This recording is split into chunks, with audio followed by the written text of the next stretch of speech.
YouTube, what is up? James, MTG Biggie here, and this is kind of an impromptu video. I don't have a filming setup currently, so this is recorded from my iPad.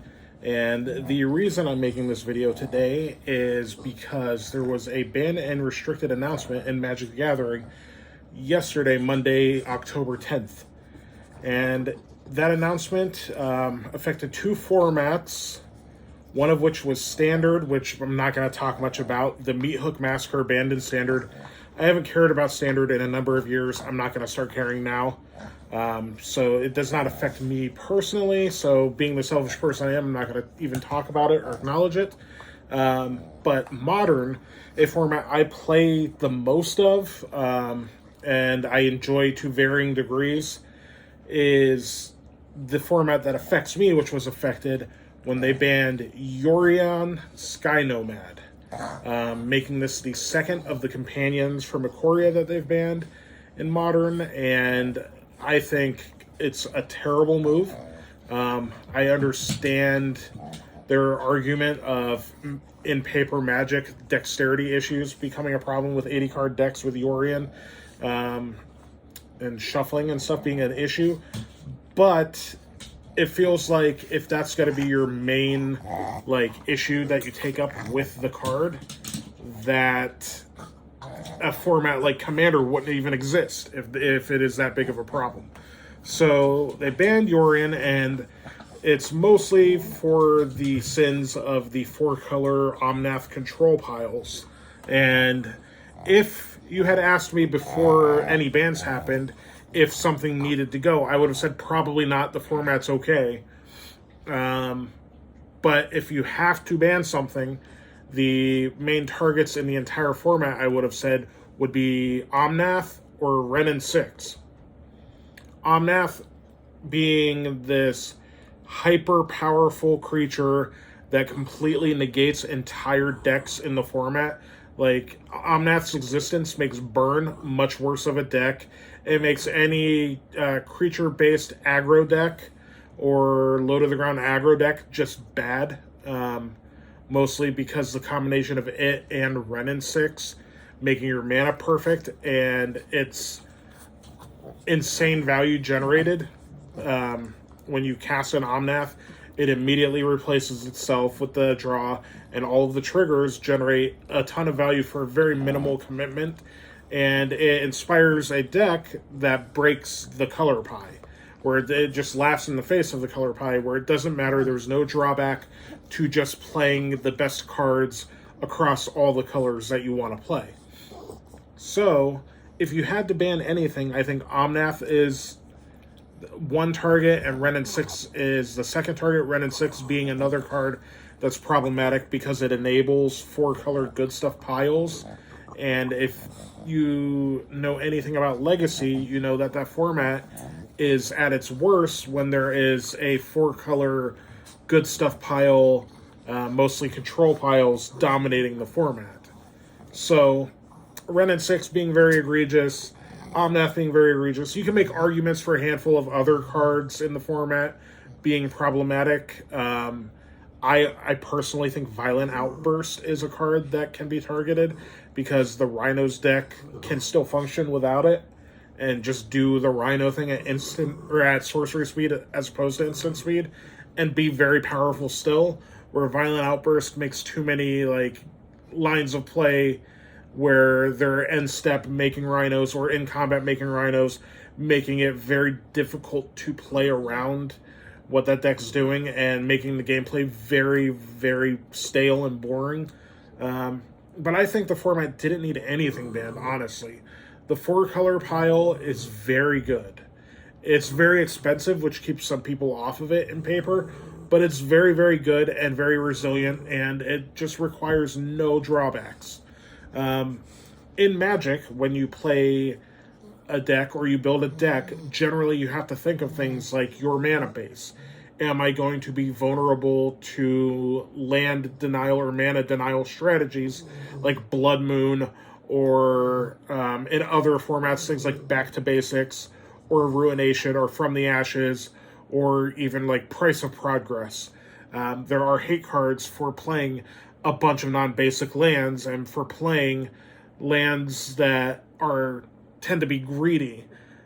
This deck doesn't have a problem with that because it gets to play way more basics than you would think, and it has Wrenn 6, so recurring fetch lands constantly becomes just a way to circumnavigate the effects that could hurt decks like this, like Blood Moon. That and Boseiju, combined with Wrenn 6, just make sure that you never ever have to worry about Blood Moon ever. You just have an automatic answer baked into your mana base that is recurable. So like some of the time you used to be able to like beat a single Blood Moon in a deck with greedy mana. Now you could beat every Blood Moon, every Chalice of the Void, every artifact, instant, or land answer that they could possibly have for your deck. It just gets answered by Boseiju and recurred over and over and over again by Wrenn 6. So like I said, Omnath, Wrenn 6, much more of a problem than Yorion. Yorion is very good. I'm not trying to diminish the power level of it.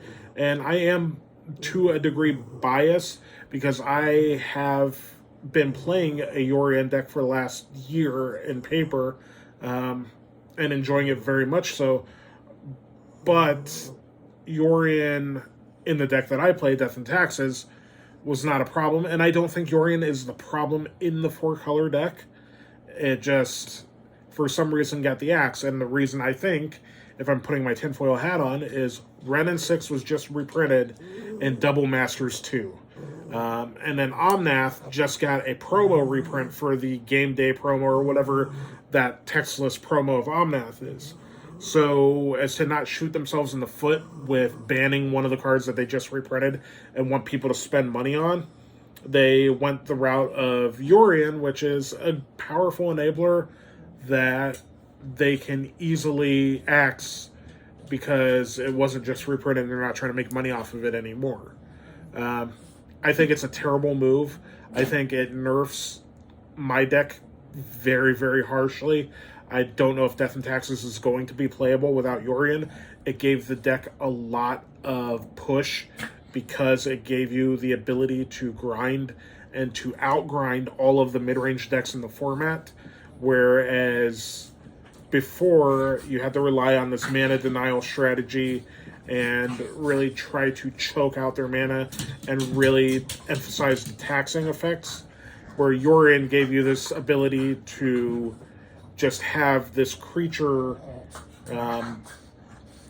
army sort of built up and allowed you to generate value, not repeatedly, but sometimes repeatedly, but generate value off of your otherwise underpowered cards.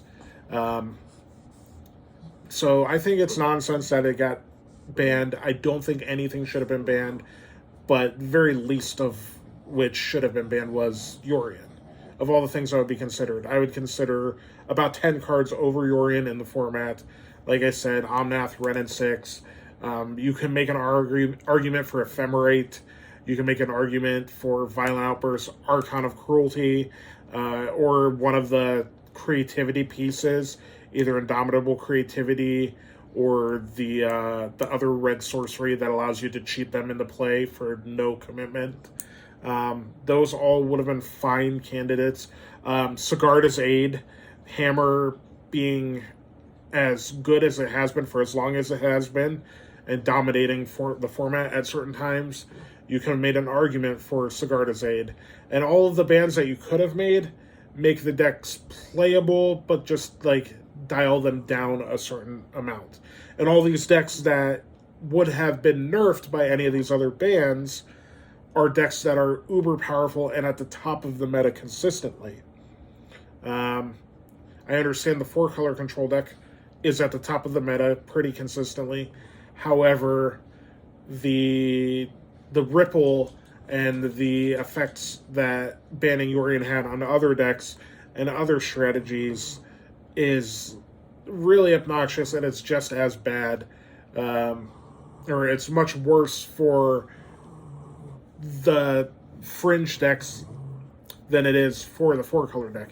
It is bad for the 4-color deck, but there's already lists running around for 4-color good stuff piles where like the deck's still going to be very good and enabled, and they're going to have to not think twice about their mana, and they're going to have the ability to play every good card across their colors, and they're not going to lose much of a step.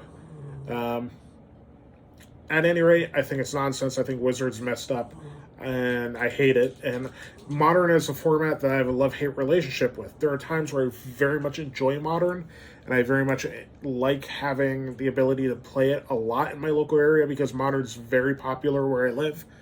But there are times where I get tired of Modern and I hate it because it is very redundant and obnoxious in that way.